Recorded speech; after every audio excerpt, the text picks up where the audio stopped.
Tonight on Pretending to be Competent, I push a button, a strange bald man holds a cable, and we check out RedSeven's brand new Amp Central EVO. Hello and welcome. RedSeven have just launched the Mark II version of their highly acclaimed load box and IR loader, the Amp Central. And it's right here and it's called the Amp Central EVO. And the car guys among you will probably know when a manufacturer adds the ending EVO to the product name, that usually means you're in for a lot of fun. And the car guys among you will probably know where that intro bit came from as well. Anyway, the regular viewers among you might be wondering right now what I am doing with a load box and an IR loader, seeing as how most of my videos in the last year have been focused on speakers and cabinets. Like, what kind of sense does that make? Aren't load boxes the enemy? I don't think so. I disagree. I think both are very important tools in a modern guitarist's toolbox, and I wouldn't want to go without either. And it was in fact a reactive load box that put me on this path in the first place, because 10 years ago when I got my first reactive load, that really was one of the things that opened my ears to the difference of cabs, speakers, microphones, and the positioning of the microphones. And for the first year or so, or even longer on my channel, my amp demos were done with that very reactive load. But it's about 10 years old now, I think, and the technology, it's moved on. My load box is getting long on the tooth, if that is the phrase one uses for that. I'm not sure. English is hard today. Anyway, I was looking for a new one to add to the arsenal for the videos, and I was talking to a few load box manufacturers, one of which was Luca from RedSeven. I had a few questions about the load box, and he told me, "We're coming out with a new one soon. Would you like to be part of the product release?" And to which I said, yes, of course. So now it's here. So you should know this video is sponsored. This load box is staying here. You're going to see it in my future amp videos because I want to incorporate both. I want to use real cabs and microphones and load boxes, like give you the best of both worlds. With that in mind, you might be wondering, why is this amplifier on a cabinet and why is it mic'd up? Well, one of the things is I want to compare the reactive load box to a real cabinet mic. And also one of the features on this thing is an attenuator that I want to test as well. But before we do that, let's just do a quick A/B test. And I'm not going to tell you which is which. I made an IR of this very setup, this microphone on this speaker, which is a 2003 Vintage 30, in that position, with that preamp, with my process. My process doesn't make super neutral IRs. It's not a linear solid state power amp. I use a tube power amp, but I do some tricks here and there to make it almost transparent. So these are not going to sound the same. That's not really what it's about. It's about experiencing how they sound in the first place. So I'm not going to tell you until the very end which was which. Let's get into it.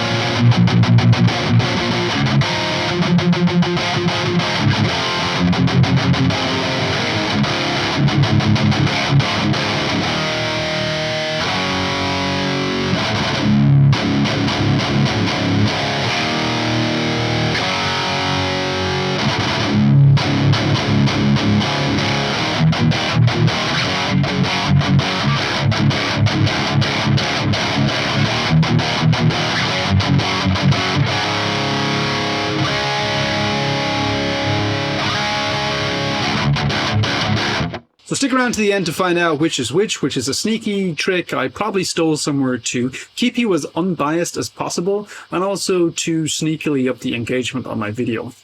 Well, sorry to interrupt myself, but I had to because I can hear the angry nerds hacking away at their keyboards already. Why are they angry? Because they realized I fell victim to a logical fallacy. That A-B comparison you just heard there, not much use, because the way I had set it up was amp going into the Amp Central and Amp Central compared to the cabinet, so recording both at the same time.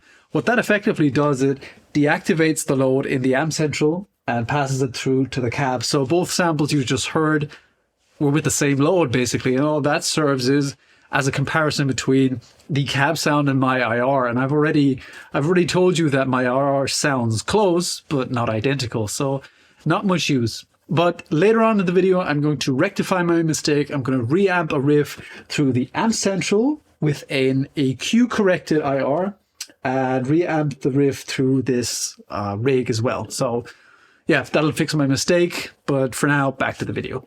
Anyway, let's turn this off and let's take a quick look at the features. I'm going to unplug everything right here. Oops, probably should have turned off that first. Anyway, the Amp Central EVO is really feature packed. And I want to go over each and every connection and knob before we listen to more sound samples. I'm going to try and make it quick though. This is the power connector, obviously, duh. And the red connection here, this jack from amp out in red, is probably the most important connection on the Amp Central EVO because that's where you connect your tube amp to. That is where the load sits. You don't want to use a tube power amp or tube guitar amp without a load connected. The blue connection here is labeled to speaker, and that means you can also connect a real cab simultaneously, which I did in the intro bit just there. That means that the amp you're playing is not seeing the load from the Amp Central EVO, but the load of the cab connection. So it disengages its own load and passes it through to the cab load. This here is where you can switch in the attenuator. I'm going to test that out in a sec. You can attenuate 50% of the power. We have MIDI in and MIDI through connections here, so you can switch through the presets with a MIDI floorboard if you want to. We have a line out here that sits right behind the reactive load of the unit and feeds the signal out without an IR loaded and without the internal noise gate affecting it. So that's the naked signal coming out there. We have a line in as well. What would we need that for? Well, we could also connect a preamp pedal, for example, to the load box and use the onboard power amp simulators to, simulate a full tube amp if we wanted to. We have a stereo effects loop too. So we have left and right sends and left and right returns, which is pretty nice. And we have the main outputs of the unit, also left and right, so we can do stereo as well. You can have 2 separate IRs per preset, so you can really do stereo stuff. Well, I'm really good at talking today. Anyway, you can either use XLR cables or jack connectors here. These are wired in parallel, so I'm told. Anyway, let's move over to the front panel. So the front panel obviously has the power switch. Yes, we have a potentiometer for the line out level. We have a USB connection for you to use the PC or Mac application to change the presets and load IRs onto the unit if you wanted to. We have an auxiliary in that has an 1/8 inch jack connection, so the typical connection you'd have on your phone. I suppose you could load in a backing track if you're jamming at home. We have a headphone connector that I will be using for the most part of this video. We have the main input level right here, and there's 3 LEDs here, 0 dB plus 6 dB, and the clipping LED. In the manual for the previous Amp Central, it says that you're supposed to set this input level so when you're playing the guitar, the 0 dB LED just kind of flashes. So it's not supposed to be illuminated permanently, but flashing. That is supposed to be the optimal input level, and I found through testing experimentation here that that is true. That's when it sounded best to me. Now, if you have a stupidly loud amp from, say, the 60s or 70s, maybe a Marshall Major or something, that you just really have to crank the living crap out of to get to the sweet spot. For that application, there's a pad switch on the Amp Central EVO, which attenuates the input level quite drastically. So you should be able to get to the sweet spot of any amp you use with this. I won't need that though. We have a potentiometer for the headphone level right here. And we have these 2 knobs, which are also buttons. These are probably digital encoders. This is the onboard noise gate, which is a digital noise gate. You can control all the parameters. I'll show you in a sec.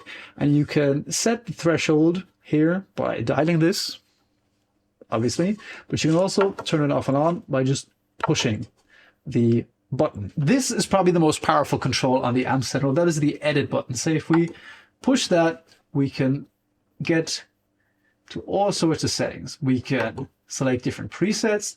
The unit comes with 16 presets pre-configured with 2 IRs each. You can select whichever one you want. I don't want to do that. I'm going back here. You can adjust the IRs for each and every of these presets. You have 2 IRs per preset, and you can change each IR here, which I don't want to do right now. You can set the individual volume for each IR. So you could set the left IR louder if you wanted, or the right IR louder if you wanted. Or if you have IRs from different sources that are just different volumes, you can use those individual volume controls to sort of match them. You can either route them stereo or you can sum them. You can turn the power amp sim on and off, but we're going to check that out later. You can control all the noise gate parameters here, like the threshold, the attack, release time, hysteresis. So that obviously means this is a digital gate. unlike the NGR1 that I demoed the other week there, which is an analog noise gate, digitally controlled. Check out that video if you're interested in that. But this is a digital noise gate and it does a good job. We have MIDI settings here. You can select the MIDI channel if you want. And that's it. I'm a middle-aged dad, so that means I'm rapidly approaching that age where new technology infuriates me and everything Microsoft does just drives me crazy. Well, that's not entirely true. Everything Microsoft does has been driving me crazy for decades already. But still, I had no problem figuring this out, and it gets even better because RedSeven made this app controllable. You can download an app for your phone, for your iPhone or your Android. I'm using Android to control all the parameters on this. And I want to show it to you right now. Just go to the Void X app, scan for devices, and it finds the Amp Central via Bluetooth. I believe you can even connect this up to your Wi-Fi if you want to do. I haven't done this right now. And we end up in this screen where we're at the IR. We can change different IRs. We can move them around. And if we push here, we can open the list and you can load 16 IRs into this unit. If you need more than 16 IRs, you'll have to use an external IR loader for this. But in that case, you probably need real problems and I'm not interested in talking to you. So we can change the volume here as well. We can also turn on the power amp sim and select different power amp simulations that they have. I don't want to do this now. We can turn the noise gate on and off and control all the parameters real easily. This is beautiful. MIDI, you can select the MIDI channel, but you can also change the different PC messages here. We have our 16 presets listed here, and they're preset to PC 1 to 16, but you can adjust these here. You can't save 2 on the same preset because that would confuse the unit. Who wouldn't that confuse? But say, look, everything over 16 is free here. You can configure this any way you want. I don't want to do that. I'm going to set this back to where it was. And you can override presets, save new presets. This is beautiful. This is really cool. I love this feature. Let's check out the attenuation function.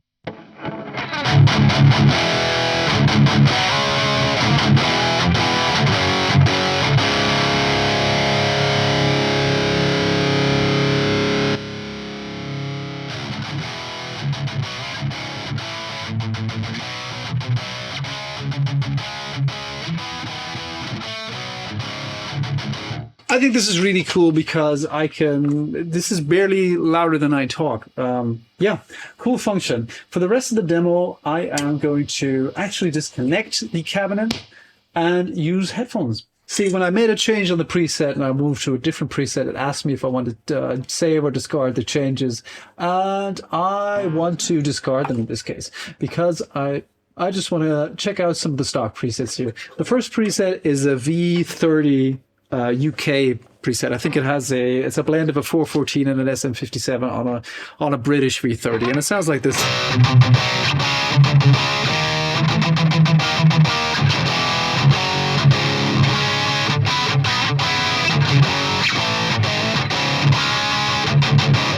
And that doesn't sound too bad. I like it quite similar to mine, but I like the smell of my own farts. That's why I loaded my own IRs on this. But let's change one of the IRs just for fun. We have, let's see how well. Let's put on an EVH57C. So that's probably an EVH speaker, a Heritage Greenback with a 57 on it. Not sure what the C means, but...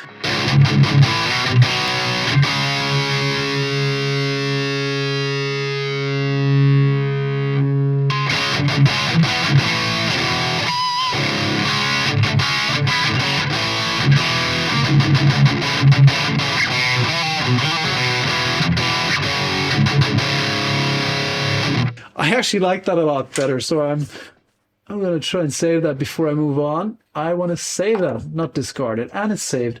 Next one is Ed the King. Wonder who that could be.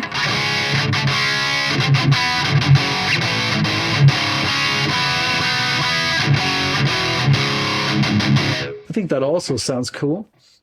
We have MTL.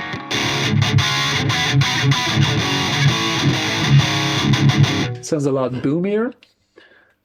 We have late 70s. Let's turn off the boost.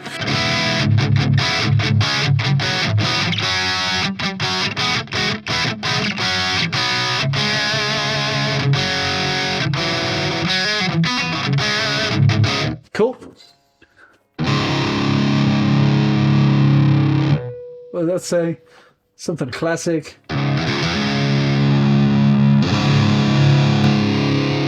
Ribbon City.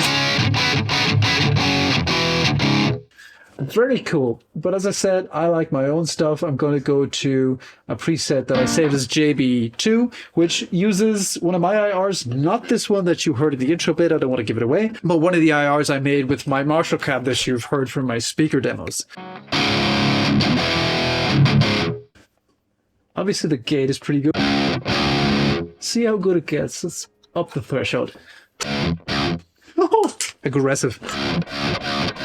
Very aggressive.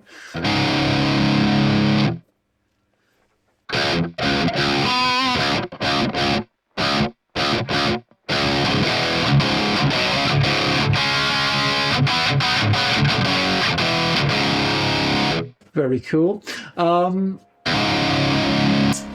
Show you the attenuator, the path.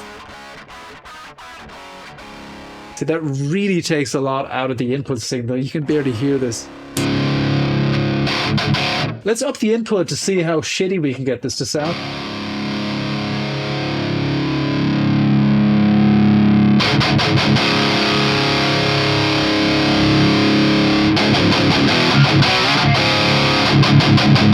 Sounds horrible, so...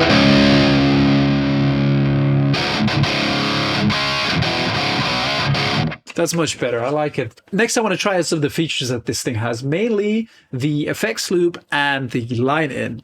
And for that, I'm going to get the only effects pedal I own, which is a Lichtlamm Audio Untiefe reverb pedal.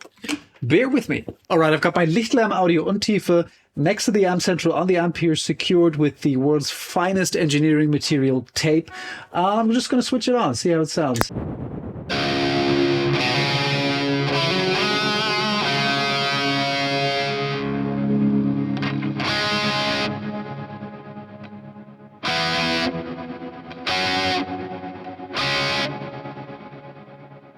That is a very useful feature if you have an older amp that doesn't have an effects loop, or some modern amps don't have effects loops either. And if you really like those time-based effects, this is a really neat workaround. But you can also use this for amps that do have effects loops, because it sounds different when you use the effect after the cab or in the effects loop of the amplifier. A little different anyway. And let's try that. Let's do some really simple stuff with the reverb pedal in the effects loop of the Amp Central, and then I'm just going to cut to the same application but using the effects loop of the amp.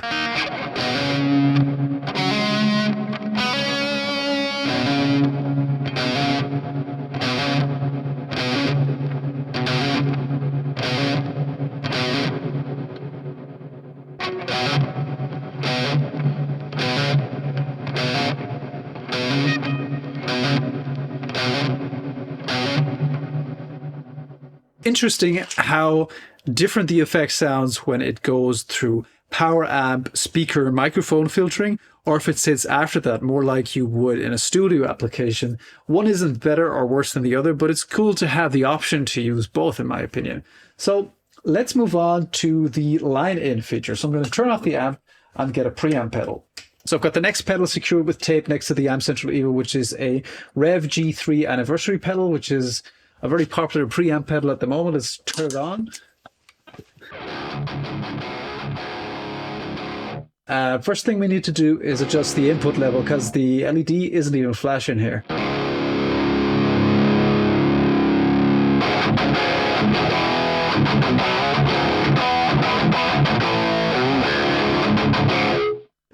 Yeah, that doesn't sound too bad.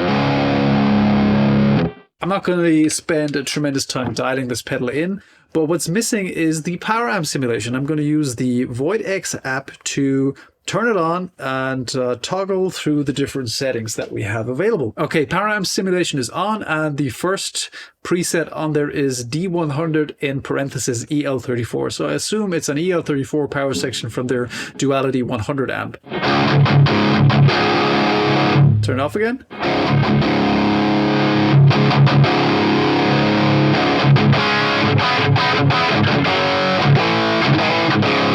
And that makes a huge difference. Let's move on to the next one. This D100RS 606 version.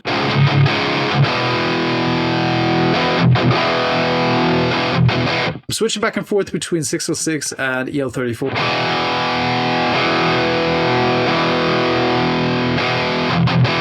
Slight difference. Next one is Leviathan KT88. Nice. 2 Central KT88. Like that mess so far. Kali EL84.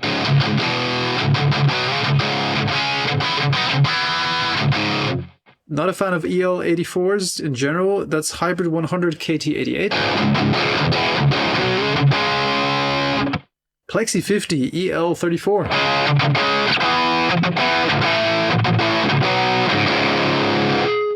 And Plexi 100 EL34.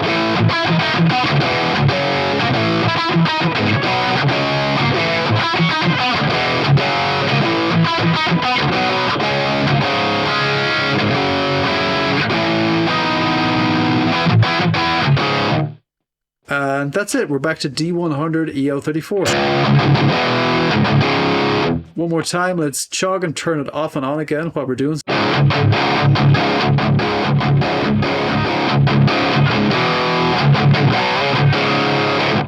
Makes a noticeable difference.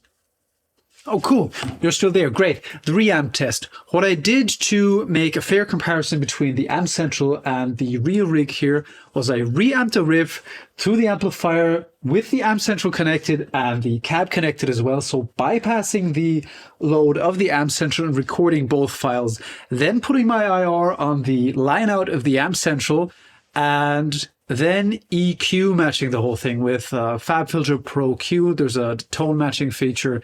And that EQ correction, I imprinted on the IR, and then I reamped the riff again through the Amp Central without the load connected. And you're going to hear an A-B comparison between that there. So the IR that was created that way should sound pretty much identical to the actual rig here. And the differences you're going to hear in a sec now should only be the differences between the loads, the impedances of the loads. At least in theory. My brain hurts. I'm not that smart. I hope you enjoy it. Let me know what you think in the comments below. So back to the video.